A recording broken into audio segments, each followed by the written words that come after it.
زراعت میں خوش آمدید. شاہ زیب جیلانی، وسط اللہ خان، زرار کھوڑو کا سلام قبول کیجیے. پاکستان میں 2 ماہ ہو گئے ہیں ٹویٹر بند ہے، کبھی چلتا ہے کبھی رک جاتا ہے. حکومت نے بتا کے نہیں دیا کہ یہ سب کیوں ہوا. اب عدالت میں کچھ وضاحتیں سامنے آئی ہیں، اس پر ہم پروگرام میں بات کریں گے. اس کے علاوہ ہم سنتے آئے ہیں کہ جب زیادہ بارش ہوتی ہے تو زیادہ پانی آتا ہے. متحدہ عرب امارات کا جس طرح زندگی مفلوج ہوئی ہے، ایک تاریخی ریکارڈ قائم ہوا ہے، اس پر بات کریں گے. اور پھر بارش کا یہ سلسلہ بلوچستان، سندھ، پاکستان میں بھی آ رہا ہے، اس پر بھی بات ہوگی. لیکن آغاز کرتے ہیں ایک خبر سے جو پچھلے کوئی 1 گھنٹے میں بریک ہوئی ہے، ذرائع سے ہمارے سامنے آ رہی ہے، میڈیا پہ چل رہی ہے. بات ہے فوج کے اندر خود احتسابی کی. ہم سنتے رہتے ہیں کہ الزامات لگتے رہتے ہیں کہ جی کہ اختیارات کا ناجائز استعمال ہوتا ہے، دھونس دھمکی ڈرانے کی باتیں ہوتی ہیں. لیکن اب خبر یہ آئی ہے کہ سابق ISI چیف جنرل فیض حمید پر ایک الزام تھا، ایک اسلام آباد کی نجی ہاؤسنگ سوسائٹی کے حوالے سے. خبر یہ آئی ہے کہ فوج نے فیصلہ کیا ہے کہ اس کی بھرپور تحقیقات ہوں گی، ہائی لیول انکوائری ہوگی. ایک میجر جنرل رینک کے افسر جو ہیں وہ اس کو دیکھیں گے. یہ معاملہ ہے 7 سال پرانا. مئی 2017 میں یہ الزام لگا کہ کچھ رینجرز اور ISI کے لوگ ٹاپ سٹی نامی جو ہاؤسنگ سوسائٹی ہے اس کے دفاتر میں گھس گئے، ان کے مالک کے گھر میں گھس گئے، وہاں سے نقدی اٹھائی، زیورات اٹھائے، قیمتی اشیاء اٹھائیں. لیکن کچھ ہوا نہیں، کیونکہ اس وقت ظاہر ہے کہ فیض حمید صاحب ایک بہت ہی طاقتور پوزیشن پہ تھے، وہ سمجھے جاتے تھے کہ وہ کرتا دھرتا ہیں. بعد میں نومبر میں پچھلے سال 5 مہینے پہلے اس ہاؤسنگ سوسائٹی کے جو مالکان ہیں انہوں نے سپریم کورٹ سے رجوع کیا اور کہا کہ ہمارے ساتھ جو زیادتی ہوئی ہے اس کا ازالہ کیا جائے. انہوں نے استدعا کی کہ 184(3) کے تحت سپریم کورٹ اس معاملے کی چھان بین کرے اور احتساب کرے. سپریم کورٹ نے جو ریٹن آرڈر جاری کیا اس میں انہوں نے کہا کہ یہ معاملہ سنگین ہے، اس کی بالکل بھرپور تحقیقات ہونی چاہیے، لیکن اسے وزارت دفاع یعنی کہ منسٹری آف ڈیفنس جو ہے اس کو دیکھنا چاہیے، اور انہوں نے یہ احکامات دیے تھے. اب آج یہ خبر آئی کہ منسٹری آف ڈیفنس جو ہے وہ حرکت میں آ چکی ہے.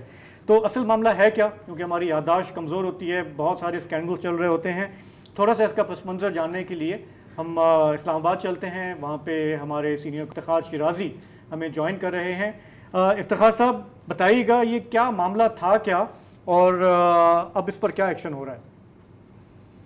جی بہت شکریہ. انفیکٹ یہ واقعہ ہے 12 مئی 2017 کا، کہ جب اسلام آباد کا ایئرپورٹ سے قریب ایک بڑی پوش ہاؤسنگ سوسائٹی ہے ٹاپ سٹی کے نام سے، جس کا ذکر بھی آپ نے کیا ہے. اس جو ٹاپ سٹی کے مالک ہے کنور معیز خان، یہ کوئی 4-5 روز کے لیے اچانک غائب ہو جاتے ہیں اور کچھ معلوم نہیں ہوتا کہ یہ کہاں پہ ہیں. اور اس دوران میڈیا پہ ایک خبر آتی ہے کہ یہ اور ان کے کچھ ساتھی جو ہے وہ لاپتہ ہو گئے ہیں. اور پھر اس کے بعد معلوم ہوتا ہے کہ اس ٹاپ سٹی کے اوپر رینجرز کا ایک وہاں پہ کارروائی ہوئی، اور امپریشن یہ دیا گیا اس وقت کہ یہاں پہ MQM لندن سے وابستہ ایک کیمپ چل رہا ہے جہاں پہ لوگوں کو اسلحہ کی ٹریننگ بھی دی جاتی ہے، اور یہاں پہ کچھ غیر قانونی اسلحہ بھی موجود ہے جس کو ریکور بھی کیا گیا، اس وقت دکھایا بھی گیا. اور جو بیک گراؤنڈ اس کا ہے وہ بنیادی طور پہ جو ذرائع نے ہمیں بتایا یا کچھ ہم نے خود کھوج لگانے کی کوشش کی کہ جنرل فیض حمید صاحب اگرچہ اس وقت وہ DGI تو نہیں تھے، وہ DGC تھے. اس وقت نوید مختار صاحب DGI تھے، لیکن ان کے جو بھائی ہیں نجف حمید صاحب کے جو پٹواری تھے اور بعد میں ترقی کر کے پھر تحصیلدار بھی بنے، چکوال سے تعلق ان کا، اور یہ علاقہ بھی وہی ہے کہ جو اس سارے ایریا کے ساتھ لگتا ہے، ایک طرح سے ہم کہہ سکتے ہیں. تو کچھ کہا جاتا ہے مبینہ طور پہ کہ نجف حمید صاحب اور ان کے کچھ اور جو ان کے ساتھ انویسٹرز تھے وہ چاہ رہے تھے کہ ٹاپ سٹی کو وہ خود ایک طرح سے ٹیک اوور کر لیں. اور پہلے مرحلے پہ شاید کنور معیز خان صاحب کو کوشش کی تھی کنوینس کرنے کی، جب نہیں ہوئے تو پھر یہ سلسلہ کیا گیا اور رینجرز انوالو ہوئے. اور جس طرح میں نے کہا کہ وہاں پہ چھاپا مارا گیا اور پھر اسلحہ ریکور کرنے کی کہانی بھی سب سامنے آئی. اور اس کے بعد جب یہ معاملہ پھر ایک FIR کٹی اور انسداد دہشت گردی میں معاملہ گیا تو وہاں پہ کنور معیز خان صاحب اور جو ان کے ساتھ وابستہ باقی لوگ تھے وہ وہاں سے باعزت بری ہوئے. ان کے خلاف جتنے بھی الزامات تھے وہ ثابت نہیں ہوئے. اور حیران کن طور پہ اس سارے معاملے میں رینجرز مدعی تھی ایک طرح سے، لیکن ہائی کورٹ میں اس فیصلے کے خلاف اپیل نہیں کی گئی.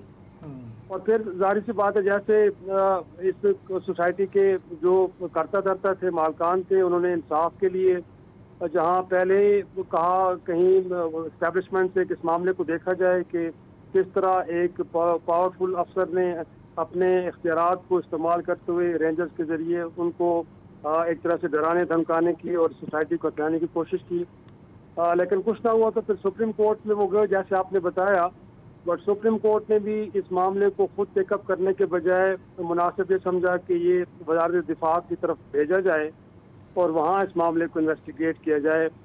تو آج پھر ظاہر سی بات ہے اس حوالے سے ایک جو فیصلہ ہوا اس کو لے کے میڈیا کو آگاہ بھی کیا گیا کہ اب مسلح افواج اس معاملے کو بھی دیکھنا چاہتی ہے اور اس حوالے سے میجر جنرل کی سربراہی میں ایک اب کمیٹی بنا دی گئی ہے اور جو الزامات لگائے گئے ہیں جنرل فیض حمید صاحب پہ جو اس وقت ڈی جی سی تھے کہ کس طرح انہوں نے اپنے اختیارات کا ناجائز استعمال کرتے ہوئے مبینہ طور پہ اپنے بھائی افتخار صاحب بالکل ٹھیک ہے.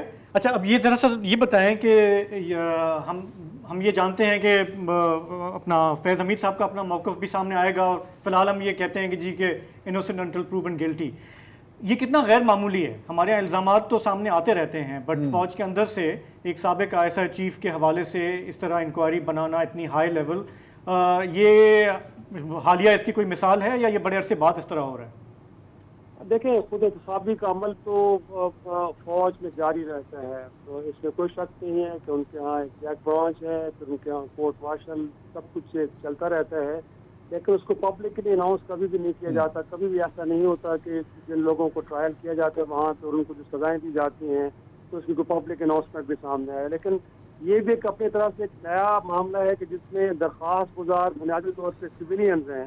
یہ بڑا کم ہوتا ہے کہ فوج کے اندر کسی افسر سے متعلق کوئی سویلین کوئی درخواست دے اور اس کے اوپر پھر یہ کارروائی ہو. تو اس حوالے سے آپ ضرور کہہ سکتے ہیں کہ یہ اپنی نوعیت ایک الگ واقعہ ہے کہ جس میں اس ملک کے ایک طاقتور ادارے کے سربراہ کے خلاف کوئی ایک درخواست جائے اور پھر اس کے اوپر اتنی جلدی فوری طور پہ ایک ایکشن لیا جائے اور ایک انکوائری انیشیٹ کر دی جائے. تو میرے خیال میں اس حوالے سے آپ ضرور کہہ سکتے ہیں کہ اپنی نوعیت کا ایک منفرد واقعہ ہے.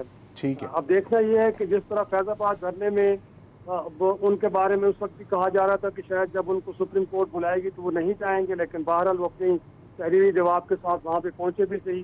تو اب یہاں پہ اب دیکھنا یہ ہے کہ اگر ان کو بلایا جاتا ہے اور اسٹیٹمنٹ ان کی ریکارڈ کی جاتی ہے تو کیا کوآپریٹ کرتے ہیں کہ نہیں کرتے، اور یہ انویسٹیگیشن کسی لاجیکل اینڈ تک پہنچے کہ نہیں پہنچتی، میرے خیال میں اس کا انتظار ہمیں کرنا ہوگا. بالکل ٹھیک ہے، بالکل ٹھیک ہے. افتخار شیرازی صاحب بہت بہت شکریہ. یار آج کل ایک لفظ بہت چل رہا ہے ہمارے میڈیا پہ، کہتے ہیں کلین چٹ. ابھی آج جو ہے نواز شریف صاحب کو ایک کلین چٹ ملی ہے، وہ ایک ان کے پاس تو خیر جیب بھر گئی ہے نا. تو اب ہمارے یہاں تو چونکہ ہم شکوک و شبہات بڑے جنم لیتے ہیں بہت زیادہ. اب وہ میں آلریڈی سن رہا تھا تبصرہ کسی نے کہا کہ جی کہیں یہ ان کو کلین چٹ دینے کے لیے تو نہیں کیا جا رہا. میرا خیال ہے ہمیں اس کو پروسیس کو چلے وہ ہاں، اور جو بھی ہو امپارشل انکوائری ہو تو اچھی بات ہے. ہاں نہیں، میں آپ کو 2-3 بڑے مزیدار ڈیٹیلز بتانا چاہ رہا ہوں. لیکن یہ جو ابھی جو کیس کی بات ہو رہی ہے یہ تو بیان کر دیا کہ 12 مئی 2017 کا ایک مبینہ واقعہ تھا اور وہ غائب ہوئے تھے. بالکل 12 مئی جی بہت مشہور تاریخ ہے. اچھا پھر یہ پٹیشن ڈالتے ہیں یہ معیز احمد خان صاحب، رائٹ. اچھا اس میں 2-3 اور بڑی مزیدار چیزیں ہیں پٹیشن میں. وہ یہ بھی دعویٰ کرتے ہیں کہ جنرل حمید نے پٹیشنر کو کہا کہ جی جو آپ کا جو سامان اٹھایا گیا ہے نا گھر سے وہ ہم واپس کرنے کے لیے تیار ہیں، لیکن وہ جو 400 تولہ سونا ہے اور کیش ہے وہ واپس نہیں ملے گی. یہ پٹیشنر کہہ رہے ہیں. اچھا وہ توشہ خانہ میں جائے گی، جہاں پر بھی جائے گی، کسی خانے میں تو جائے گی نا یار. پھر پٹیشنر یہ بھی کہتے ہیں کہ ایک ریٹائرڈ بریگیڈیئر نعیم فخر اور ایک اور ریٹائرڈ بریگیڈیئر غفار صاحب جو اپیرنٹلی آئی ایس آئی کے ہیں، انہوں نے مجبور کیا پٹیشنر کو کہ آپ 4 کروڑ روپے کیش میں دیں اور یہ سنیں انہیں دیں گے نا یار. نہیں بھائی سن تو لو، اب بات نہیں کرنے دیتے نا، ڈسٹرب نہیں. ہاں 4 کروڑ کیش میں پے کریں گے، وہ بھی ظاہر کسی کھانے میں جائے گا، اور ایک پرائیویٹ ٹی وی نیٹ ورک کو کچھ ماہ کے لیے آپ سپانسر کریں گے. اس پرائیویٹ ٹی وی نیٹ ورک کا نام تھا آپ ٹی وی. ہاں کچھ یاد ہے؟ ہمیں بھی ایک دو آفر آئی تھی، شکر ہے لے لی. اچھا پھر ایک اور بڑی مزیدار چیز ہے اس کے اندر. یہ جو پٹیشنرز ہیں معیز Ahmed Khan Sahab, owner of Top City housing scheme, ان کے خلاف بھی ایک پٹیشن